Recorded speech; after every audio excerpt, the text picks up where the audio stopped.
If you're tuned into us from home and taking care of your kids today, there is a greater chance than ever that you are a father. Yeah, the number of stay-at-home dads increases every year, and it's a shift that can be both rewarding and challenging for today's modern family. Take a look.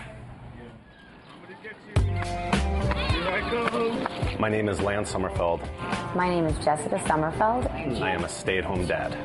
And I'm a working mom. I'm a corporate actuary. I was a teacher and I really enjoy being with kids. The way the economics work with my salary versus my wife's, it definitely made more sense for me.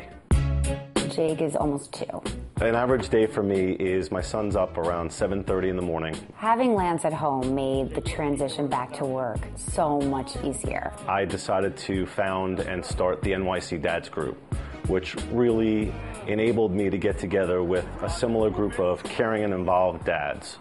There are situations where Jake will hurt himself or he's inconsolable and he will ask for, dad instead of mom. And sometimes, it hurts a little bit, but at the same time, I'm happy it's Lance and not a nanny. People joke about the role of being an at-home dad. Come on in. They say Mr. Mom or Daddy Daycare, and I think the term modern man is more appropriate, or an at-home dad, or just an involved father. And I don't get jealous. I mean, yes, sometimes I'd rather be, at the Central Park Zoo than at my desk, but at the same time, I know that they're spending quality time together. I think the father really needs to be confident in that role. He has to embrace it. I would love him to stay at home until, Jake gets to, kindergarten age. I think in playgrounds around the U.S., you're going to see a lot more dads hanging out in the middle of the day. Come on, buddy.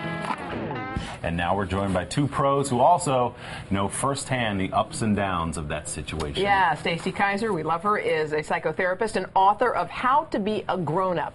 And Jeremy Adam Smith is the author of The Daddy Shift. Welcome to both of you. This is one of those tricky subjects. We were talking about in the break. This is one of those things that there is typically a stigma, I think, attached with the dads who stay home. Is that right, Stacy? There absolutely is a stigma, even though there are more and more dads staying home, mostly because of the economy. Most of us aren't used to that. And so what we find is there's judgment. And then the biggest thing that I see is these men feel sometimes that they could be emasculated. They don't want to feel like they're less than because they're not out in the workforce. And Jeremy, you did this for a year. Tell us about your experience as a stay-at-home dad. Well, I think the big story here is the degree to which the stigma has disappeared. We're seeing this growing population of stay-at-home dads, and when you're a father and you're taking care of your son every day and you're out on the playgrounds, you're not alone. There are other dads there, and you can talk to them.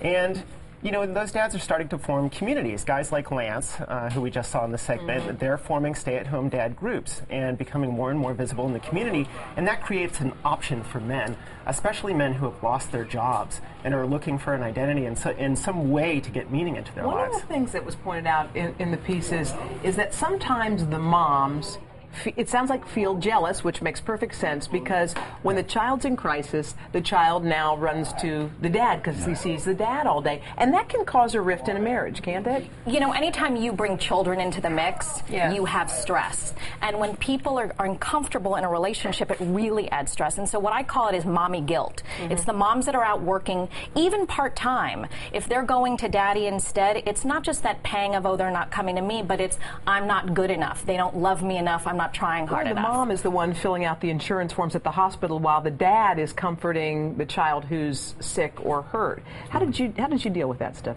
Right. Well, my son, my wife is still number one in my son's eyes, and I think that mothers, oftentimes are much closer to their children.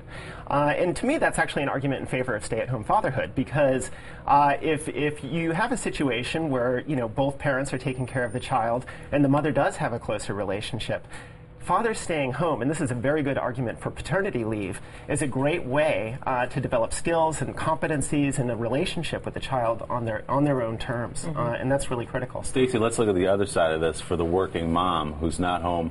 How about getting along with the other moms who are going through this daily routine of getting the kids up, taking them to school, picking them up, they're interacting with teachers and other moms? Is that tough for the working mom? I am a working mom, and that's really challenging because you want to be a part of your kid's school. You want to be a part part of what they're doing. You don't want to just be baking cookies at 9 o'clock at night because you're at work all day. And so what I really encourage moms to do is to try and get the morning off sometimes. Try and become the soccer coach on the weekends or the baseball coach so that you're getting that quality time with your kids even though you're missing it somewhere else. What do you do in the awkward situations, I guess, Jeremy? There's a barbecue in the neighborhood. All the guys are out, everyone's cooking burgers, and they say, hey, buddy, what do you do? And you say, oh, I stay home. And what happens after that answer? Well, I was just discussing this with a group of stay-at-home dads last night. And, you know, a lot of guys say, wow, that's great. I know that's hard work. I wish I could do that. Some guys say, that's great. I could never do that. And some guys just walk away. Yeah. That's fascinating. Right. How does that make you feel, though, when those things happen? You know, the average stay-at-home dad, I think, is very realistic and tough about this. And they understand very clearly that there's going to be disapproval. And you just suck it up. You know, you don't let that define your life. Stacey, do you know how this affects the kids, having the dad as the primary caregiver as they grow up through their youngest years? Yeah, the advantage side is they do develop a closer bond with their father because they're spending more time with him, and they're learning things that they might not have learned from their mom because different parents bring different things to the table. The downside is sometimes they are made fun of. Kids who are really sensitive pick up on that sort of weird look when their dad is the only male in the room at the class party. Okay. It's a tough one. Interesting, It does sound like that stigma is starting to crack a little bit. A little. All right, Stacey, Jeremy, thank you both very much. Thanks.